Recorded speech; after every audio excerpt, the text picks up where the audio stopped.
Sir, ഇവിടെ നല്ല മഴയാണ്, എന്തായാലും നാളെ അവധി കിട്ടുമോ എന്നുള്ളതാണ് രക്ഷിതാക്കളുടെയും കുട്ടികളുടെയും ആശങ്ക.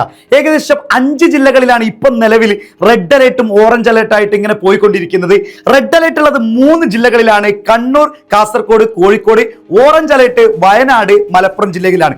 എന്റെ പ്രിയപ്പെട്ട വിദ്യാർത്ഥികളും രക്ഷിതാക്കളും ഈ വീഡിയോ മാക്സിമം ഉദ്യോഗസ്ഥരെ കാണുന്നത് വരെ എത്തിക്കണം. അഥവാ നാളെ ഒരുപക്ഷെ യെല്ലോ അലേർട്ട് ആവാനാണ് സാധ്യത എന്നാണ് ഇതുവരെയുള്ള കാലാവസ്ഥാ നിരീക്ഷകരുടെ റിപ്പോർട്ട്. നാളെ യെല്ലോ അലേർട്ടാണ്, അതായത് മഴ കുറവായിരിക്കുന്നുള്ളത്. പക്ഷെ നിങ്ങൾ മനസ്സിലാക്കേണ്ടത്, ഉദ്യോഗസ്ഥർ മനസ്സിലാക്കേണ്ടത്, അല്ലെങ്കിൽ ഏറ്റവും കൂടുതൽ ബഹുമാനത്തോടു കൂടി തന്നെ ജില്ലാ കളക്ടർ മനസ്സിലാക്കേണ്ടത്, ഇന്ന് ശക്തമായി മഴ പെയ്ത പലയിടങ്ങളിലും വെള്ളം ഒരിക്കലും താഴോട്ട് ഇറങ്ങിയിട്ടുണ്ടാവില്ല. നമ്മുടെ പിഞ്ചു പൈതങ്ങളാണ്. ഒരുപക്ഷെ അവർക്ക് മെച്ചൂരിറ്റി വന്നിട്ടുണ്ടാവില്ല, അവർ ഓടിച്ചാടി നടക്കുന്ന കുട്ടികളാണ്. ഒരുപക്ഷെ ഓടകളിലോ അല്ലെങ്കിൽ മറ്റുള്ള ഏതെങ്കിലും വെള്ളക്കെട്ടുകളിലോ വീണ് പോയേക്കാം. സാർ, ഒരൊറ്റ കാര്യം മനസ്സിലാക്കേണ്ടത്, നമുക്ക് എഡ്യൂക്കേഷൻ അത്യാവശ്യമാണ്. പക്ഷെ ഒരു ജീവനും അപകടത്തിലാക്കിക്കൊണ്ടല്ല ഒരു എഡ്യൂക്കേഷൻ നമ്മൾ മുന്നോട്ട് പോകേണ്ടത്. ഒരുപക്ഷെ നമുക്ക് ശനിയോ അല്ലെങ്കിൽ മറ്റേത് ദിവസങ്ങളിലോ നമുക്ക് സ്പെഷ്യൽ ക്ലാസ്സുകൾ വെക്കാം.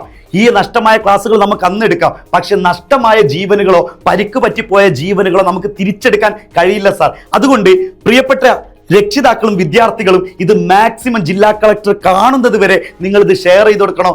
മാത്രമല്ല, അവരിത് മനസ്സിലാക്കും. ഇനി ഒന്നല്ലെങ്കിൽ ചിലപ്പോൾ ശക്തമായ മഴ പെയ്യുന്ന ചില താലൂക്കുകൾ ഉണ്ടാവോ, ചില പഞ്ചായത്തുകളോ മുനിസിപ്പാലിറ്റികളോ ഉണ്ടായോ, അതിനെങ്കിലും ശക്തമായ രീതിയിൽ നിങ്ങൾ അവധി കൊടുക്കണമെന്നാണ് എൻ്റെ ഒരു അഭിപ്രായം. ഇത് വിനീതമായാണ്, ഒരിക്കലും നിങ്ങളെ ആജ്ഞാപിക്കുകയോ അല്ലെങ്കിൽ മറ്റൊന്നുമല്ല.